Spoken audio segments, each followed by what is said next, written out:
In these last few hours, so to say, Vidya, before, of course, that floor test has to take place again, we are, of course, adding a disclaimer over there. We don't know what the Supreme Court will say eventually when it hears the matter at 5 p.m. But presuming the floor test happens tomorrow and the proceedings begin at 11 a.m., in these last few hours that Uddhav Thackeray has, what other aces or tricks up his sleeve does he have, or does he have nothing at all?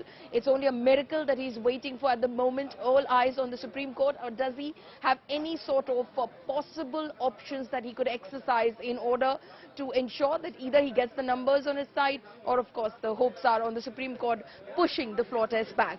Vidya. Because there's only one thing that they have, the Supreme Court. There is no other option. They have been saying that they have a few MLAs who will come over to their side, but that's what they have been saying, but not a single MLA that in the last many days we have seen who has come out and said, yes, we stand with Uddhav Thackeray. In fact, some of his own party men who had been standing by his side over the last few days have gone over and shifted to Guwahati to the Eknath Shinde camp. So it does not seem like that he's been able to get a control of his own party, though they are claiming that they will manage at least more than a dozen of these MLAs who will come over to their side. But it seems a little difficult at this moment.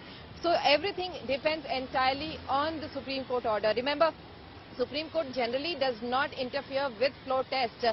This is what we have seen in most of the places where such issues had been taken to Supreme Court, and Supreme Court very categorically says that if there is an issue, go ahead and do it on the floor test where what is the number.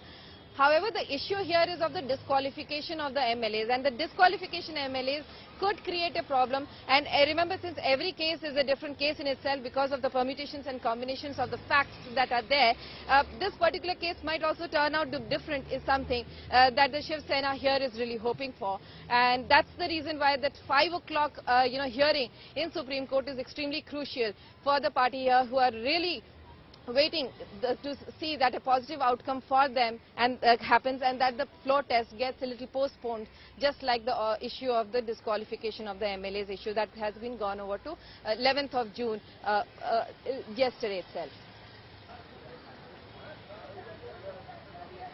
Right. Vidya, stay on with us. Anisha Mathur, my colleague, of course, who tracks the Supreme Court of India for us, is also joining me live on this. Anisha, what Vidya is telling us is that as far as the Uddhav Thackeray faction of the Shiv Sena is concerned, they've pinned all their hopes on what the Supreme Court has to say at 5 p.m. today. What can we expect at 5 p.m.? If you can summarize for us what can be expected at that time. Well, Paulmi, as Vidya also said, and we've also been discussing, at 5 p.m. there is going to be a very, very crucial question that the Uddhav faction, the Shiv Sena, has raised.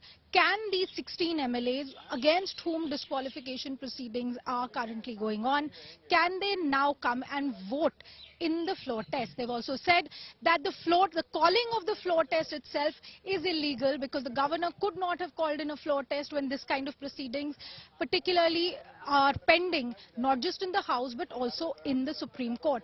Now, as far as expectation of what is the possible outcome is concerned, this is a very, very nuanced and unprecedented position. So far, if you look at the history of Supreme Court judgments, never has the Supreme Court said don't hold a floor test.